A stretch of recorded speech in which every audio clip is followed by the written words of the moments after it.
Hello दोस्तों, कैसे हैं सब। मैं हिमांशु स्वागत करता हूं आप सबका आपके अपने चैनल कॉमिक वर्ल्ड पर। तो चलिए दोस्तों, शुरू करते हैं डायमंड कॉमिक्स में राका सीरीज में चाचा चौधरी और राका से मुठभेड़ का दूसरा भाग। हा हा, ये सारे अब मेरे हैं। औरत, इन्हें इधर दो। क्या बकते हो? लूट के माल पे गिरो के मुखिया कहाँ होता है? मुखिया हो, मुझे छोड़ दो। मेरा कालिश तुम्हें डस लेगा। राका ने मैडम साटो को पूरी ताकत से आसमान में उछाल दिया। जब तुम जमीन छुओगी तो तुम्हारी हड्डियां कांकड़ों की तरह जमीन पर बिखर जाएंगी। राका आगे बढ़ा। उसकी आंखें कुछ ढूंढ रही थी जो कई दिनों तक बोतल की कैद में रहने के कारण उसे नहीं मिल सका था। आहा, घुंघरूओं की आवाज। एक अरसे से मैंने नाच नहीं देखा। मैं अंदर नहीं जा सकता। क्यों ना तुम बाहर आ जाओ। बचाओ, बचाओ। लेकिन राका की तलवार के सामने कोई ना आया। भागो। लड़की, घबराओ मत। मेरे बाएं हाथ में जो जेवर है वे सारे तुम्हारे हैं। मैं तुम्हारे दाएं हाथ से डरती हूँ। शहर से दूर उस वीरान इमारत में हमें कोई परेशान नहीं करेगा। नर्तकी के पैर ठुमकते ठुमकने शुरू हो गए। नाचो। यह क्रम सारी रात चलता रहे। सरदार, हमारे अड्डे से रोशनी आ रही है। लगता है हमारे पीछे से कोई आया है। भूपत डाकू पकड़कर किसी को लाता है तब वह नहीं आना चाहता। अपने आप कौन आ गया? कहीं पुलिस तो नहीं? आओ, गोलियों की बौछार कर दो। एक भी पुलिस का सिपाही बचकर ना जाने पाए। थाए थाए आ! अच्छा, तो यहाँ नौटंकी हो रही थी। सरदार देखो, जेवरों से भरी टोकरी। उस लंबू को मारकर ये आभूषण हमारे हो जाएंगे। तुमने मेरे मनोरंजन में विघ्न डाला। इसका तुम्हें दंड भुगतना पड़ेगा। थाए थाए। राका का हाथ पड़ते ही भूपत डाकू का सिर कच्ची लौकी की तरह कटकर उछल गया। खटाक। अपने सरदार की दुर्दशा देखकर बाकी दोनों डाकू डर गए। हम तुम्हारी शरण में आते हैं, दया करो। दया और राका दो विपरीत शब्द हैं। सड़ाक। रात अधिक हो गई है, सोना चाहिए। जब तक का वक्त बोतल में था पैर पसार कर सो नहीं सका। दूसरे दिन पुलिस स्टेशन। दुआई है, डाकू मेरी बेटी को उठाकर ले गया। मेरे साथ जुल्म हुआ है, मेरी बच्ची को लाओ। भाई, जो आदमी तुम्हारी बेटी का अपहरण करके ले गया उसका हुलिया बयान कर सकती हो? वह लंबा चौड़ा और गठे हुए शरीर का था। इनमें से कोई था? इंस्पेक्टर साहब, वह यह था। उसका नाम राका है। पहचानने में कहीं तुमसे कोई गलती तो नहीं हो रही? नहीं हुजूर, यह बंदी एक बार जिसे देख लेती है उम्र भर नहीं भूलती। जाओ, तुम्हारी बेटी को ढूंढ निकालने में हम कोशिश करेंगे। आने वाले भूचाल की खबर मुझे पुलिस कमिश्नर को देनी चाहिए। Police headquarters. कमबख्त वह डाकू हम सबकी नींद हराम करेगा। सर, खूंखार डाकू राका हमारे इलाके में देखा गया है। वही ताड़ जैसा ऊंचा मुजरिम। हमें उसे गिरफ्तार करना होगा। आप सही फरमाते हैं, मगर बिल्ली के गले में घंटी कौन बांधेगा? अगर चक्रव्यूह सही रचा जाए तो बिल्ली के गले में लाउड स्पीकर भी बांधा जा सकता है।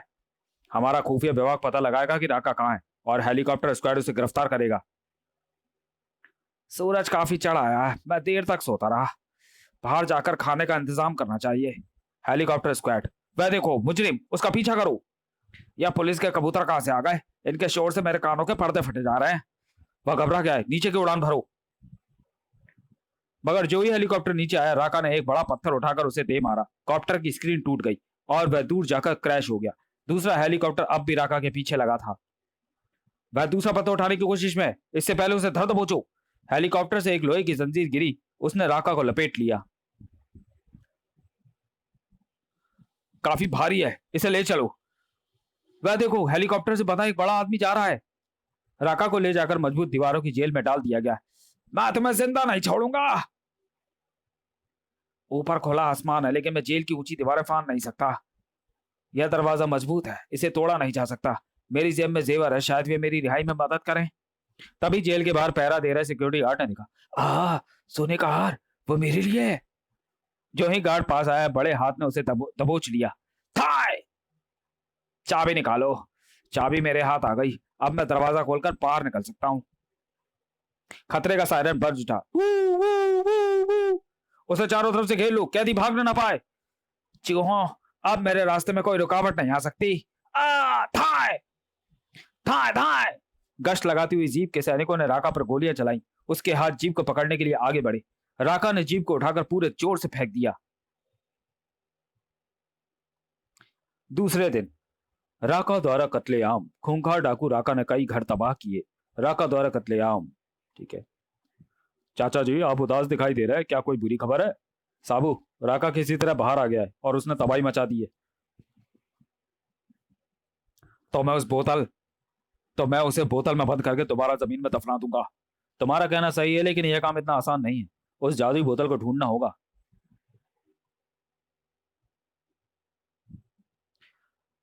आओ, हमें उस जगह जाकर वो बोतल तलाशी करनी होगी जहां हमने राका को दफनाया था। चलो, मेरी मांसपेशियों की कसरत हो जाएगी। वह यही जगह है, मैं पहचानता हूँ, लेकिन वो बोतल आसपास कहीं नजर नहीं आ रही। बेटे, क्या तुमने यहाँ कोई बोतल देखी है? हैं? वह इशारों से बात कर रहा है। साहब, वह लड़का गूंगा है। वह कह रहा है कि उसे यहाँ एक बोतल मिली थी जिसके अंदर से दैत्याकार एक आदमी निकला था। हम उसी बोतल को ढूंढ रहे। कहाँ है वह? साहब, और शायद वह हमें वहां से ले जाना चाहता है जहां उसने वो बोतल रखी हो। तुम्हारा मतलब है कि तुमने बोतल को इस नदी में फेंक दिया? ओह, सब व्यर्थ गया। बोतल नदी में बहकर समुद्र में चली गई होगी, जहां से उसे ढूंढना नामुमकिन है। अब क्या होगा? हमें शन को जादूगरनी के पास दोबारा जाना होगा। उसी तरह की दूसरी जादुई बोतल सिर्फ वही दे सकती है। शन को जादूगरनी के पास पहुंचने में कुछ दिन लगेंगे। तब तक क्या राका निर्दोष लोगों की खुलेआम जान लेता रहेगा? नहीं, मैंने सोचा है कि राका को तब तक रेगिस्तान में भटकने के लिए ले जाया जाए, जब तक कि उसका स्थायी हल न ढूंढ लें। लेकिन इस वक्त वो मिलेगा कहाँ? तभी चाचा जी, तुसी आते खिलाते हो खिलाते हुए हो। ਉੱਥੇ ਰਾਕਾ ਦੀਨਪੁਰ ਪਿੰਡ ਵਿੱਚ ਤਬਾਹੀ ਮਚਾਉਣ ਵਾਸਤੇ जा रहा है।